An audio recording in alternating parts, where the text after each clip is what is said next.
Hi everyone, welcome to Mila vlogs. അപ്പം നമുക്ക് ബഷീറിന്റെ വിശ്വവിഖ്യാതമായ മൂക്ക് എന്നുള്ള കഥ കേട്ടാലോ? നല്ല കഥയാണ് കേട്ടോ.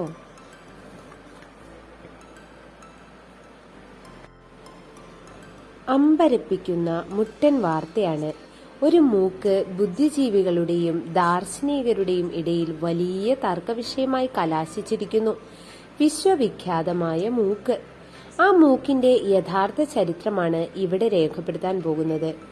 ചരിത്രം ആരംഭിക്കുന്നത് അദ്ദേഹത്തിന് 24 വയസ്സ് തികഞ്ഞ കാലത്താണ്. അതുവരെ അദ്ദേഹത്തെ ആരും അറിഞ്ഞിരുന്നില്ല. ഈ 24ാമത്തെ വയസ്സിന് വല്ല പ്രത്യേകതയുമുണ്ടോ എന്തോ. ഒന്ന് ശരിയാണ്, ലോക ചരിത്രത്തിന്റെ ഏടുകൾ മറിച്ചു നോക്കിയാൽ മിക്ക മഹാന്മാരുടെയും 24ാമത്തെ വയസ്സിന് ചില പ്രത്യേകതകൾ കാണാൻ കഴിയും. ചരിത്ര വിദ്യാർത്ഥികളോട് ഇതെടുത്തു പറയേണ്ട കാര്യമില്ലല്ലോ. നമ്മുടെ ചരിത്ര പുരുഷൻ ഒരു കുശിനിപ്പണിക്കാരനായിരുന്നു, കുക്ക്. പറയത്തക്ക ബുദ്ധിവൈഭവം ഒന്നും ഉണ്ടായിരുന്നില്ല. എഴുത്തും വായനയും അറിഞ്ഞുകൂടാ. അടുക്കളയാണല്ലോ അദ്ദേഹത്തിന്റെ ലോകം. അതിനു വെളിയിലുള്ള കാര്യങ്ങളെക്കുറിച്ച് തികച്ചും അശ്രദ്ധൻ. എന്തിനു ശ്രദ്ധിക്കണം? നല്ലവണ്ണം ഉണ്ണുക, സുഖമായി ഒന്ന് പൊടിവലിക്കുക, ഉറങ്ങുക, വീണ്ടും ഉണരുക, കുശിനിപ്പണി തുടങ്ങുക. ഇത്രയുമാണ് അദ്ദേഹത്തിന്റെ ദിനചര്യ. മാസങ്ങളുടെ പേര് അദ്ദേഹത്തിന് അറിഞ്ഞുകൂടാ. ശമ്പളം വാങ്ങേണ്ട സമയമാകുമ്പോൾ അമ്മ വന്ന് ശമ്പളം വാങ്ങിക്കൊണ്ടുപോകും. പൊടി വേണമെങ്കിൽ ആ തള്ള തന്നെ വാങ്ങിച്ചു കൊടുക്കും. ഇങ്ങനെ സുഖത്തിലും സംതൃപ്തിയിലും ജീവിച്ചു വരവേ അദ്ദേഹത്തിന് 24 തിരുവയസ്സ് തികയുന്നു. അതോടെ അത്ഭുതം സംഭവിക്കുകയാണ്. വേറെ വിശേഷമൊന്നുമില്ല. മൂക്കിന് ശകലം നീളം വെച്ചിരിക്കുന്നു. വായും കഴിഞ്ഞ് താടി വരെ നീണ്ടുകിടക്കുകയാണ്. അങ്ങനെ ആ മൂക്ക് ദിനംതോറും വളരാൻ തുടങ്ങി. ഒളിച്ചു വെക്കാൻ പറ്റുന്ന കാര്യമാണോ? 1 മാസം കൊണ്ട് അത് പൊക്കിൾ വരെ നീണ്ടു. എന്നാൽ വല്ല അസുഖവുമുണ്ടോ? അതുമില്ല. ശ്വാസോച്ഛ്വാസം ചെയ്യാം, പൊടി വലിക്കാം, വാസനകൾ സർവവും തിരിച്ചറിയാം. പറയത്തക്ക യാതൊരു കുഴപ്പവുമില്ല. പക്ഷെ ഇങ്ങനത്തെ മൂക്കുകൾ ലോകചരിത്രത്തിന്റെ ഏടുകളിൽ കിടപ്പുണ്ടായിരിക്കാം, അല്പസ്വല്പം. പക്ഷേ അത്തരം കിണാപ്പൻ മൂക്കാണോ ഈ മൂക്ക്? ഈ മൂക്ക് കാരണം പാവപ്പെട്ട ആ അരിവെപ്പുകാരനെ ജോലിയിൽ നിന്ന് പിരിച്ചുവിട്ടു. എന്താ കാരണം? പിരിച്ചുവിട്ട തൊഴിലാളിയെ തിരിച്ചെടുക്കണം എന്നെല്ലാം പറഞ്ഞ് ബഹളം കൂട്ടാൻ ഒരു സംഘക്കാരും മുന്നോട്ട് വന്നില്ല. രാഷ്ട്രീയ പാർട്ടികളെല്ലാം ഈ കൊടിയ അനീതിയുടെ മുമ്പിൽ കണ്ണടച്ചു കളഞ്ഞു. എന്തിനയാളെ പിരിച്ചുവിട്ടു? മനുഷ്യസ്നേഹികൾ എന്ന് പറയുന്നവരാരും ഈ ചോദ്യം ചോദിച്ചില്ല. എവിടെ പോയി അന്ന് ബുദ്ധിജീവികളും ദാർശനികരും? പാവം തൊഴിലാളി, പാവം കുശിനിക്കാരൻ. ജോലി നഷ്ടപ്പെട്ടത് എന്തുകൊണ്ട് എന്ന് ആരും അദ്ദേഹത്തിന് പറഞ്ഞു കൊടുക്കേണ്ടതായിട്ടില്ല.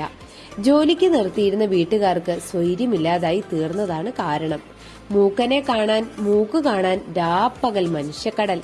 ഫോട്ടോ എടുക്കുന്നവർ, അഭിമുഖ സംഭാഷണക്കാർ, റേഡിയോ, സിനിമ, ടെലിവിഷൻ, പത്രക്കാർ, ഇരമ്പുന്ന മനുഷ്യക്കടൽ.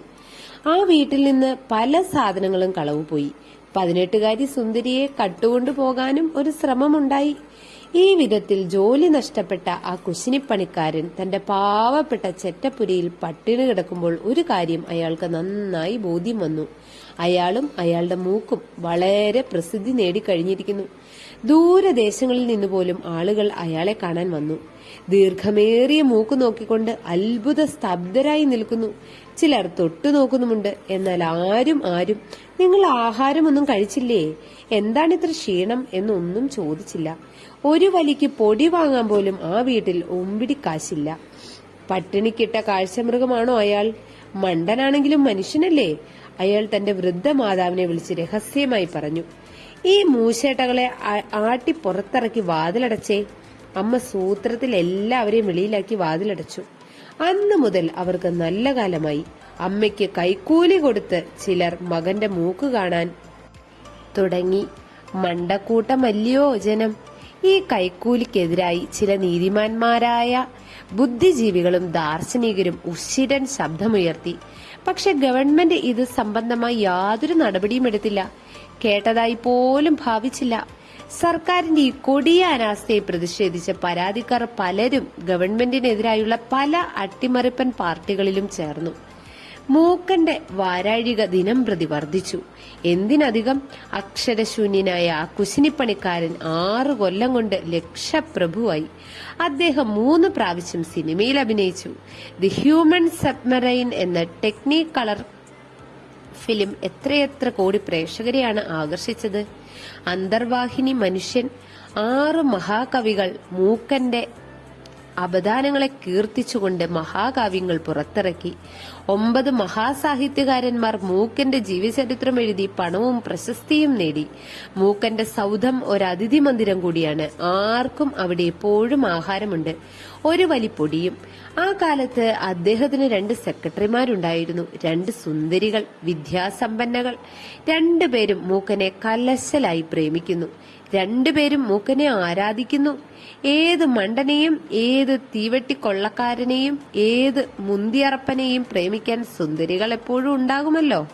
ലോക ചരിത്രത്തിന്റെ ഏടുകൾ മറിച്ചു മറിച്ചു നോക്കിയാൽ 2 സുന്ദരികൾ ഒരു പുരുഷനെ ഒരേ സമയത്ത് പ്രേമിക്കുമ്പോൾ ചില്ലറ കുഴപ്പങ്ങൾ ഉണ്ടായതായി കാണുമല്ലോ.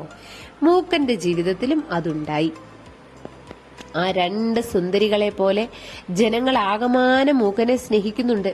പൊക്കൽ കുഴി വരെ നീണ്ടുകിടക്കുന്ന അണ്ടകടാഹ പ്രശസ്തമായ സുന്ദര മൂക്ക് മഹത്വത്തിന്റെ ചിഹ്നമല്ലേ? തീർച്ചയായും. ലോകത്തിലുണ്ടാകുന്ന പ്രധാന സംഭവങ്ങളെപ്പറ്റി മൂക്കൻ അഭിപ്രായം പറയും. പത്രക്കാർ അത് പ്രസിദ്ധപ്പെടുത്തും. മണിക്കൂറിൽ 10,000 മൈൽ വേഗതയുള്ള വിമാനം ഉണ്ടാക്കിയിരിക്കുന്നു.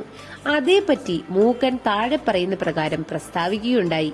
മരിച്ച മനുഷ്യനെ ഡോക്ടർ മുന്ദ്രോസ് ഹുറാസി ബുറോസ് ജീവിപ്പിച്ചു. അതേപറ്റി മൂക്കൻ താഴെ പറയുന്ന പ്രകാരം പ്രസ്താവിക്കുകയുണ്ടായി. ലോകത്തിലേക്ക് ഉയരം കൂടിയ കൊടുമുടിയിൽ ചിലർ കയറി എന്ന് കേട്ടപ്പോൾ ജനങ്ങൾ ചോദിച്ചു, അതേപറ്റി മൂക്കൻ എന്തു പറഞ്ഞു? മൂക്കൻ ഒന്നും പറഞ്ഞില്ലെങ്കിൽ ആ സംഭവം നിസ്സാരം. ഇങ്ങനെ ഗോളാന്തര യാത്ര, പ്രപഞ്ചങ്ങളുടെ ഉൽപ്പത്തി, ചിത്രമെഴുത്ത്, വാച്ചു കച്ചവടം, മെസ്മരിസം, ഫോട്ടോഗ്രഫി, ആത്മാവ്, പ്രസിദ്ധീകരണശാല, നോവൽ എഴുത്ത്, മരണാനന്തര ജീവിതം, പത്രപ്രവർത്തനം, നായാട്ട് എന്നുവേണ്ട എല്ലാറ്റിനെയും പറ്റി മൂക്കൻ അഭിപ്രായം പറയുമല്ലോ.